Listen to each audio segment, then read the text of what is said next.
मैं प्रिया सरोज, जो लोकसभा की सदस्य निर्वाचित हुई हूँ, ईश्वर की शपथ लेती हूँ कि मैं विधि द्वारा स्थापित भारत के संविधान के प्रति सच्ची श्रद्धा और निष्ठा रखूँगी।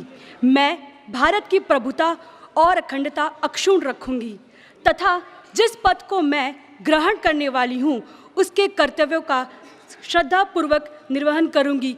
एक युवा को हमेशा यही सिखाया जाता है कि हम सचमुच प्रयास करेंगे तो हम कुछ भी कर सकते हैं।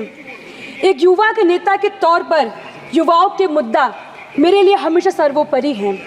आज मैं एजुकेशन सिस्टम और नीट जैसे इम्पोर्टेंट एग्ज़ाम के पेपर लीक की गंभीर समस्याओं पर चर्चा करने के लिए खड़ी हूँ। ये मुद्दे हमारे युवा और भविष्य के लिए अत्यंत महत्वपूर्ण हैं और इन पर तत्काल ध्यान देने की आवश्यकता है। सर, भारत भाग्यशाली है कि देश की कुल जनसंख्या में 60% से अधिक युवा हैं और इनमें से अधिकतर छात्र हैं। ये युवा देश के विकास कार्यों के लिए बहुत कुछ कर सकते हैं। हालांकि एजुकेशन सेक्टर को हमेशा इनसफिशिएंट बजट का सामना करना पड़ता है। सरकारी वादे भले ही बहुत बड़े होते हैं, लेकिन वास्तविकता में मैं इन वादों को पूरा करते हुए नहीं देख रही हूँ। इसका सीधा असर सरकारी स्कूलों और कॉलेज की व्यवस्थाओं पर पड़ता है, खासकर ग्रामीण क्षेत्रों में। सरकारी स्कूल में शिक्षा की भारी कमी है। भर्ती प्रक्रिया में ट्रांसपेरेंसी कमी के कारण शिक्षा नहीं मिल पा रही है लोगों को। इससे छात्र को क्वालिटी एजुकेशन पे असर पड़ रहा है। सर, किसी भी परीक्षा के पेपर लीक से लाखों छात्रों की मेहनत पर बेकार हो जाती है। मेरे प्रदेश उत्तर प्रदेश के पुलिस कांस्टेबल परीक्षा 2024 और यूपीपीएससी ARO पेपर लीक जैसे उदाहरण दिखाते हैं कि एग्जामिनेशन सिस्टम में गंभीर खामियां हैं। Sir, in this digital age where the world is moving towards technology advancement, our school lack basic technology facilities. The situation is particularly bad in rural areas. It is imperative to connect students with modern technology so they can complete globally. Sir, the repeated incidents of paper leak weaken the trust of students and parents in the government and the education system. Such incidents indicate the serious flaws in our examination system, which need immediate rectification. The National Testing Agency has faced significant criticisms for delay in the conducting exams, which has serious implications for students.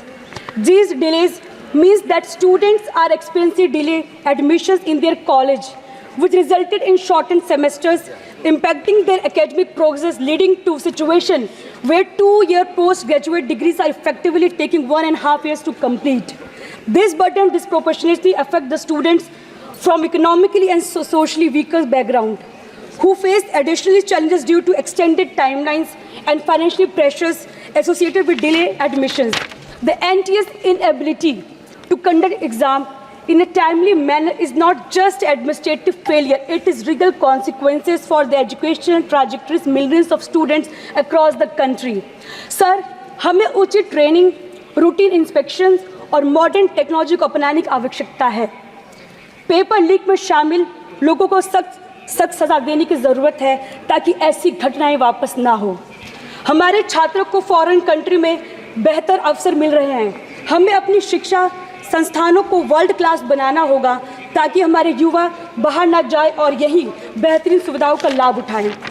अंत में मैं सरकार से आग्रह करती हूँ कि education system और एग्ज़ाम के कंडक्ट में सुधार के ठोस से ठोस कदम उठाए जाए, जिससे हमारे स्टूडेंट्स का भविष्य सुरक्षित होगा और देश की प्रगति सुनिश्चित होगी। ये भाजपा सरकार कहती है कि सबका साथ सबका विकास, लेकिन इन्होंने तो केवल अपना विकास किया है। देश की जनता जाग चुकी है। पीडीए के मान सम्मान में कि डकैती की रक्षा केवल इंडिया गठबंधन कर सकती है।